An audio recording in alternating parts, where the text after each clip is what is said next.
We'll take you live now to the White House for the briefing with spokesman Sean Spicer. As soon as he gets going over there, I'm going to wrap up. So we got a little while together, but we'll try to make sure that in deference to his remarks when he gets there, we'll wrap it up. After briefing yesterday, the president brought leaders of both parties together to discuss his next nomination of the Supreme Court. It's an incredibly productive conversation. As you can see from the president's tweets, he will announce that nomination next Thursday. The president also spoke with Prime Minister Modi of India yesterday. Unfortunately, I wasn't able to give you a readout during the briefing, so let me just let you know that during the call, the president emphasized that the United States continues to consider India a true friend and partner in addressing challenges around the world. The two discussed opportunities to strengthen the partnership between the United States and India in a broad area such as the economy and defense. They also discussed security in the region of South and Central Asia. President Trump and Prime Minister Modi resolved that the United States and India should stand shoulder to shoulder in the global fight against terrorism. And President Trump looks forward to hosting Prime Minister Modi in the United States later this year. Today, the president's focused on fulfilling one of his most significant campaign promises to the American people by making America safe again, by taking steps to secure our borders and improve immigration enforcement inside the United States. The president intends to sign two executive orders after observing the swearing-in of Secretary of Homeland Security Kelly. The first order is the Border Security and Immigration Enforcement Improvements. It addresses long overdue border security issues, and it's the first order in that will be to build a large physical barrier on the southern border. Building this barrier is more than just a campaign promise. It's a common sense first step to really securing our porous border. This will stem the flow of drugs, crime, illegal immigration into the United States. And yes, one way or another, as the president has said before, Mexico will pay for it. The executive order also provides the dedicated men and women of the Department of Homeland Security with the tools they need, the tools and the resources they need to stop illegal immigration from entering the United States. Under the Constitution, the American people get the final say who can and cannot enter our nation, and they've spoken loud and clearly through our laws. We're going to create more detention space for illegal immigrants along the southern border to make it easier and cheaper to detain them and return them to their country of origin. We're going to end the last administration's dangerous catch and release policy, which has led to the deaths of many Americans. We're going to once again prioritize the prosecution and deportation of illegal immigrants who've also otherwise violated our laws. And after these criminals spend time in prison for the crimes that they've committed, they're going to get back one-way tickets to the country of their origin, and their governments are going to take them back. The second executive order, enhancing public safety in the interior of the United States, addresses the enforcement of our immigration laws in the United States and returns the power and responsibility to the dedicated men and women of the Department of Homeland Security's Immigration and Custom Enforcement to help them enforce the law. These men and women want to enforce the law, and we're going to help them do that. Federal agencies are going to unapologetically enforce the law, no ifs, ands, or buts. We're going to restore the popular and successful Secure Communities program, which will help ICE agents target illegal immigrants for removal. The State Department is going to withhold visas and use other tools to make sure countries accept and return the criminals that came from their country. We'll ensure that these countries take those individuals back, and we're going to strip federal grant money from the sanctuary states and cities that harbor illegal immigrants. The American people are no longer going to have to be forced to subsidize this disregard for our laws. Reforming our immigration system has been at the top of President Trump's priorities since he announced his candidacy. Now, in just the first week, we're not there yet, of his presidency, the last administration will enforce the rule of law and restore value to the American citizenship, our greatest asset in the 21st century. As to the rest of the day schedule, this morning, the president started off his day in the Oval Office, carrying out some official duties. This morning, he had the honor to greet now Ambassador to the UN, Nikki Haley, in his office after the vice president swore her in his ceremonial office across the street.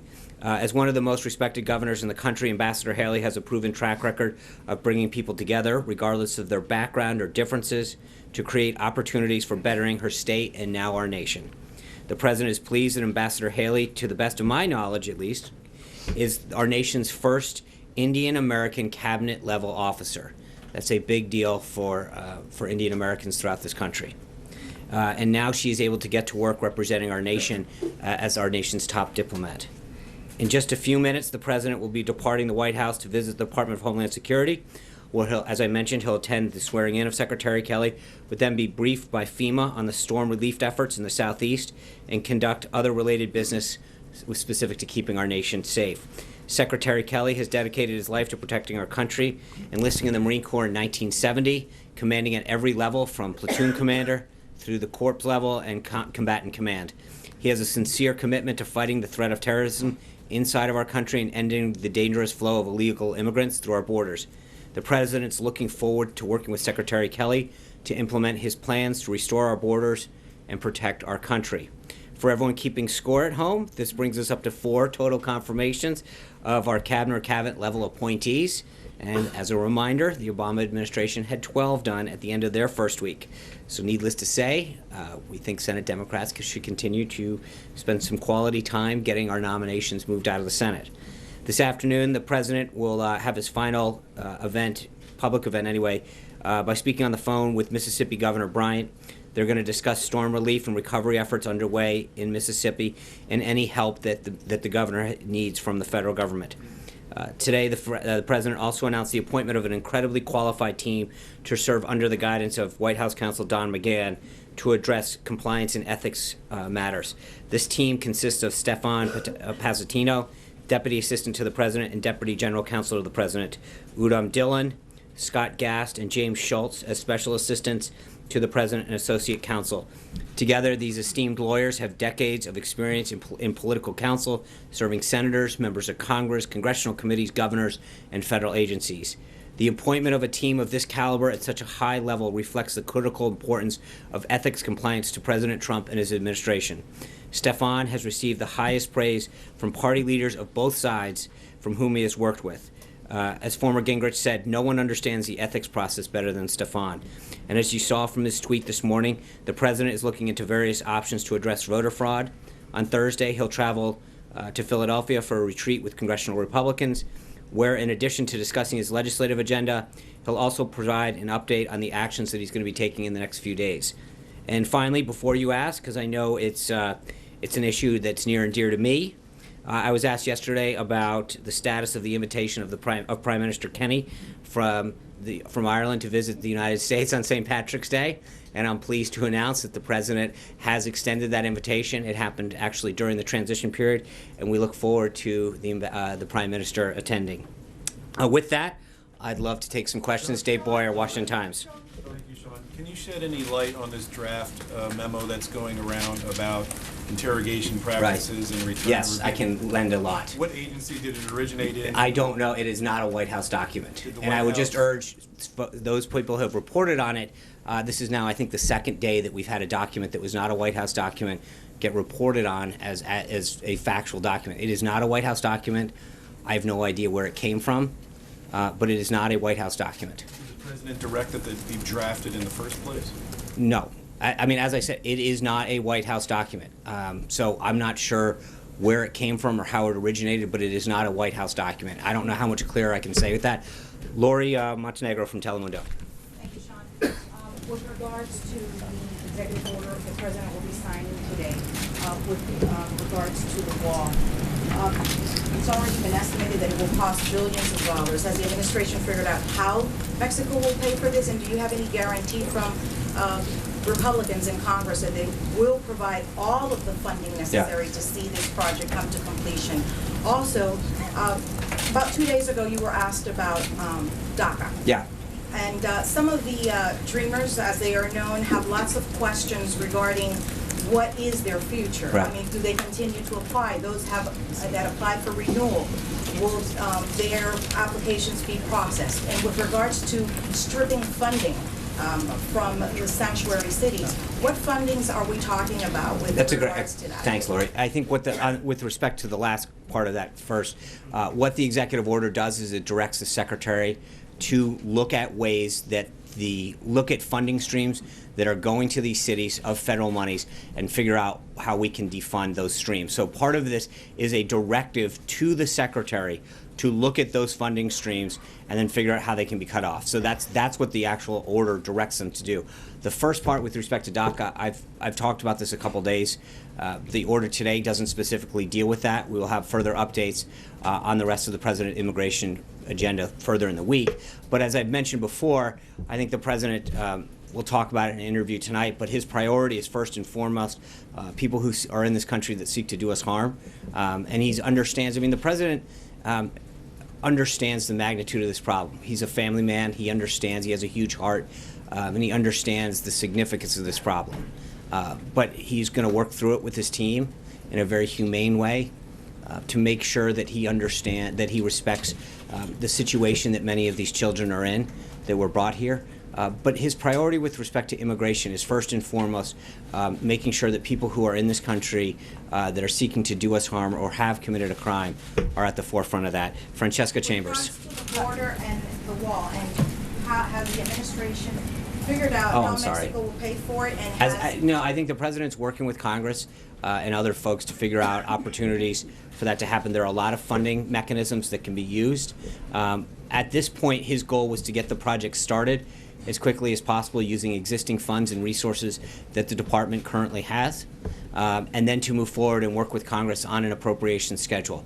But you know, again, we're here at day 3. It's an issue that he has brought up several times with Congress in terms of making sure that we understand, that they understand the need to make sure that that's included in the appropriations process. Francesca. Thank you, Sean. Could you give us a little bit more of a readout of yesterday's meeting with senators about the Supreme Court justice nominees? How was that list received specifically by Democrats? And has the President whittled it down to 3 names or 1 name as we're hearing? The President is not wielded it down, at least not to the extent that he's willing to share with us. Maybe in his mind he's got that going, but he's going through the process. He had a very constructive and productive conversation with Senate leaders yesterday about the advice and consent role that they have, getting their ideas, the principles that they expect, and he was sharing with them the qualities and values that he expects in a judge to serve on the Supreme Court. I'm not going to go further than that, but I would just say it was a very productive and constructive meeting. Eli Stokels.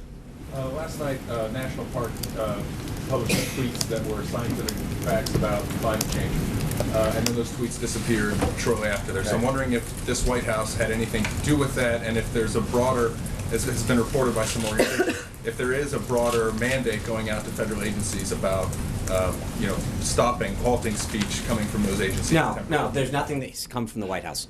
Absolutely not. I think in some cases, I know in the Park Service, for example, over the weekend, somebody who an unauthorized user had an old password in the San Francisco office, went in and started retweeting inappropriate things that were in violation of their policy.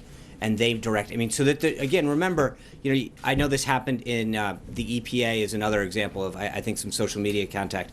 The EPA actually violated the Anti-Deficiency Act and the anti-lobbying bans. I think it was a year ago during the Obama administration, and the inappropriately marketing some policies of President Obama.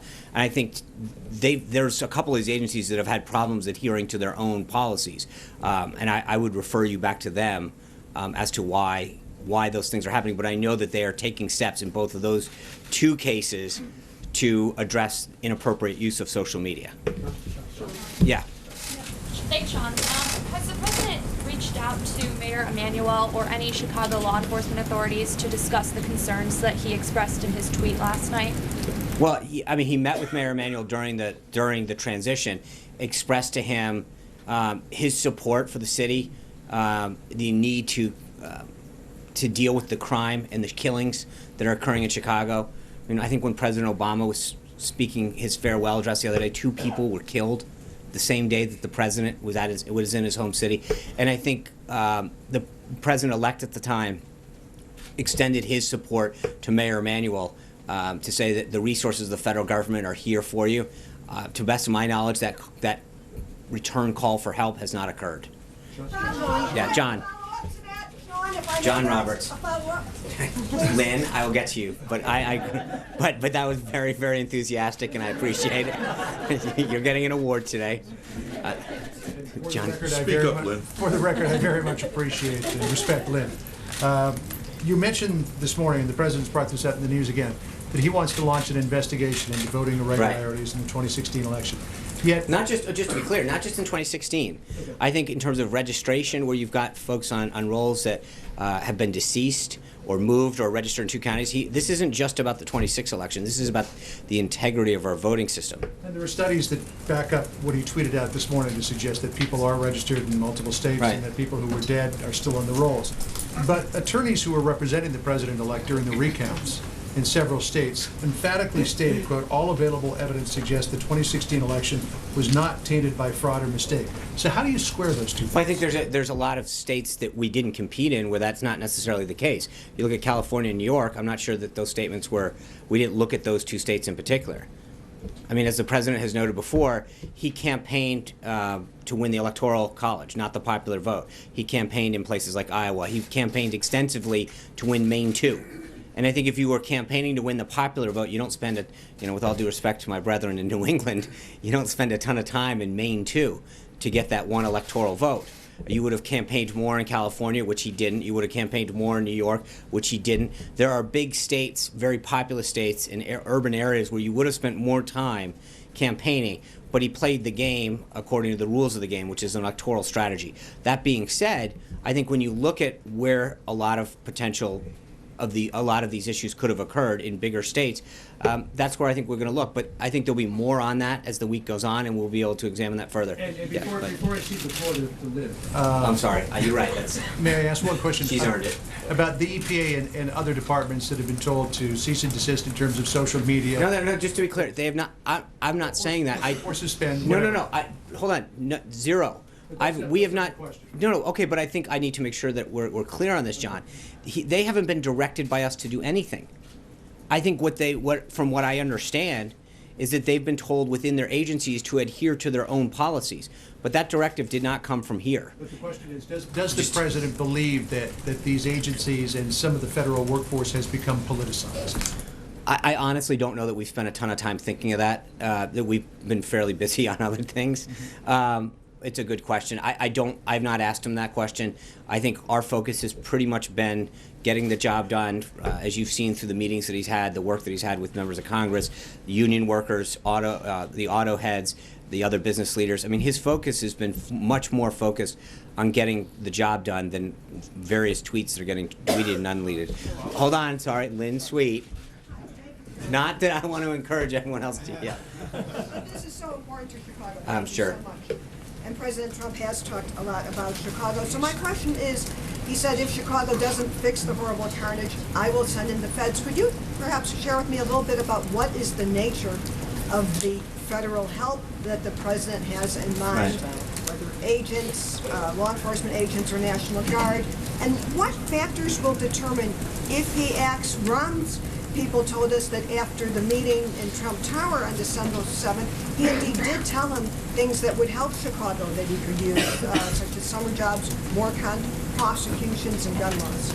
Well, I think what the president is upset about is turning on the television and seeing Americans get killed by shootings, seeing people walking down the street and getting shot down. The president of the United States giving his farewell address and 2 people being killed that day. And when you look at a city like that, he's had conversations with police officers in Chicago and asked them, what is preventing you from solving this? And I think in many cases there are some issues that can be resolved that will help them do their job better to keep the people of Chicago safer. And what he wants to do is provide the resources of the federal government, and it can span a bunch of things. There's no one thing. It can be, there can be aid that can be, if it was requested up through the governor, through the proper channels that the federal government can provide on a law enforcement basis. But there's other aid that can be extended as well, either through the U.S. Attorney's Office or other means that will ensure that the people of Chicago have the resources to feel safe. That's what he means, Lynn. And part of it is that no American, whether or not you live in Chicago or Nebraska, shouldn't feel like you can walk down the streets of a city, streets of a city in this country and fear for your life. And I think too often that's happening in Chicago. What will happen next, just so we know the timetable? I think next is we'll hopefully get a dialogue started with Mayor Emanuel and try to figure out what a path forward can be so that we get we come up with a plan that can keep the people of Chicago safe and help ease the problem there. Yes. Thanks, Sean. Did Mexico's government have any knowledge that this new executive order would be signed today? And do you feel President Trump and President Peña Nieto will be on the same page after they meet next week in terms of who is paying for the wall? I hope so. I think that they're definitely going to stress not only NAFTA, but the wall. There's a lot of subjects that are going to come up. We have a lot of trade that goes between the two countries. There's some security, obviously homeland security issues, but there's no question I think NAFTA is going to be big on that list, and trade overall. But and with respect to your first question, I don't think we generally telegraph to people who are coming to visit what executive orders we're going to send. Kristen. John, thank you. A couple of questions. Yeah. I want to go back to that draft executive order that would undo some of the restrictions for handling detainees. Has the president seen that draft EO? I'm sorry, the one that he's Has he signing? seen it? No, the draft executive order that would undo the restrictions on how to handle detainees. I guess I'm having a hard time. You're asking me if a document that's not a White House document he's seen. I don't believe, to the best of my knowledge, and so I would ask. There's this is the second day in a row we're getting asked about documents that are floating around, and people saying, and frankly, reports being published attributing documents to the White House that are not White House documents. And I haven't attributed it. No, to I'm the not White saying you. House. Do you know if he's seen it? To the best of my knowledge, he hasn't seen it. I think he's got a lot of other Since things. it is floating around. Hold on. I have a couple more questions. You get one more. Let's not get greedy. I have two more. Since it is floating around. Okay. Is he considering Kristen, bringing don't. back This is a. black sites and I'm not going to start waterboarding? answering hypotheticals about documents that are floating around. That's a ridiculous. You're basically. Okay, Kristen, we're going to end this right now. Hunter, Hunter Walker. Thank you. Hunter, The thank you. president is reportedly going to limit access to the country for visa holders and refugees from Iraq, Iran, Libya, Somalia, Sudan, Syria, and Yemen. Will he be taking any steps that will affect people from those countries who are already here, including perhaps registering them or beginning deportations? I think we're going to have something. I mean, look, the president's talked extensively about extreme vetting today, and you'll see more action this week on keeping America safe. This has been something he talked about in the inaugural address. He talked about in the campaign. As we get into that implementation of that executive order, we'll have further details. But I think the guiding principle for the president is keeping this country safe and allowing people who are from a country that has a propensity to do us harm to make sure that we take the necessary steps to ensure that the people who come to this country, especially where areas that have a predisposition, if you will, or a higher degree of concern, that we take the appropriate steps to make sure that they're coming to this country for all the right reasons. And I think we'll have further information on that back later this week. The fraud investigation. What's the ultimate goal here? And essentially, isn't the president questioning the legitimacy of his own election? No, I think that the question, look, voting is the most sacred right that we have as Americans. This is it's the hallmark and the foundation of our democracy. And to ensure that we know that every person's vote counts equally as the next citizen is probably one of the greatest things that we can do. But aren't those checks and balances already in place? Part of the reason we need to do a study is to make sure, look, I don't want to start throwing out numbers, but there's a lot of people that are dead. They're on rolls. There are people that are voting in or that are on the rolls in 2 different states, sometimes in 3 different states. I think taking the necessary steps to study and to track what we can do to both understand the scope of the problem, and then secondly, how to stop the problem going forward is something that's definitely clearly in the best interest. John Gizzi. Thank you, Sean. 2 brief questions. First, Congressman Todd Rokita of the Vice President's home state of Indiana, himself a former Secretary of State, is the father of that state's voter ID law, which went to the Supreme Court. He has long advocated other states following the Indiana example, all states adopting voter ID. Right. Is that something the president would get behind to achieve? Yeah, look, I think the president's #1 goal is to make sure that Georgia is another great example of a state that implemented a very successful voter ID program. And I think that's what the president's, one of several things. But the first step is for him to get this, I don't want to call it a task force yet because it's not there yet, but this effort underway that can look at the scope of the problem and then, John, maybe make some recommendations, and maybe it is voter ID in states, but right now we've got 50 states and the territories that all have various different IDs, and I know that there's some compliance issues to make sure, but part of that is to figure out the extent of the problem. In some states, what it takes to get a driver's license might be an issue. And but I think we have to understand where the problem exists, how deep it goes, and then suggest some remedies to it. But right now, to sort of prejudge the process would sort of get in front of the whole need to have it. Paul Bedard. Wait, I have a second question. Next week is the National Prayer Breakfast, It is. Sean, and presidents from Eisenhower to President Obama spoke about their faith. Right. Will the president attend? I'm going to have to be back to you. I'd be glad to check on that. I just don't have the president's schedule for the next week. So I will get, hold on a second. Paul Bedard. Sean, what will the White House and presidents do on immigration to sanctuary cities and sanctuary counties that say, go ahead, keep your money, we don't care, we're gonna harbor these illegal criminals? And also, what do you do about countries that pretty much say the same thing, who won't allow those people to come back into their country? Well, I think the first step, Paul, is the funding piece. And again, this is a multi-step problem. And it's why you've started to see different executive orders get rolled out, and then there's, a congressional piece that we have to do legislatively. But to the extent that the president can continue to identify areas that he can handle within executive action and orders and memoranda to start curbing the problem of of illegal immigration. But also, again, it's about we talked a little bit about yesterday in terms of funding. There's a taxpayer issue here. You've got the American people out there working and then having their money sent to places where folks that aren't in this country legally are getting sent to cities that are therefore using their tax dollars. That's a part of it. So it's not a one-step solution. I think that's why you've got the wall, you've got some funding issues, you've got the vetting, but it is not a one-step process. It's going to be a multi-tiered, multi-step problem. Yeah. Sean, on the Supreme Court, what is the president's views of Judge Gorsuch? He's a name that's been circulated. Right. And then more broadly, does the president feel like the choice should be someone who is in their late 40s, early 50s as a way of leaving his imprint on the court? I think that there have been several names that have been floated out there. He put out the list a while ago of 20 or so. That's where I would look. I'm definitely not getting ahead of the president on this. But I would suggest to you that the people that are on that list that he put out during the campaign represent the kind of people that he's not just going to represent, or he's not going to nominate for the Supreme Court, but we have well over 100, I think it's 103 vacancies at the federal level and at the appellate level. And I think that's going to continue to guide him. Margaret. Sean, one point of personal privilege. Could we get the text of the executive orders when the president makes the announcement? Yes. That would help. In fact, I will tell you this, with Margaret, I was just told the president is about to speak. I will get you the executive orders ASAP. Thank you guys very much. Real quick, hold on, real quick, okay, hold on.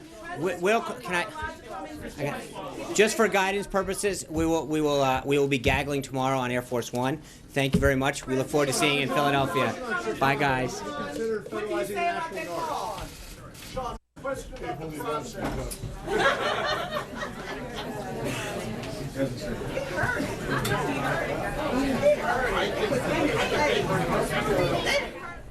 So kind of a quick end there to Sean Spicer's briefing at the White House, saying that the president's about to speak. Donald Trump at this hour headed over to the Homeland Security Department, we understand, for the swearing in of the new Homeland Security Director, former General Kelly. Here on C-SPAN, we're going to open up our phone lines to get your thoughts on the Trump presidency.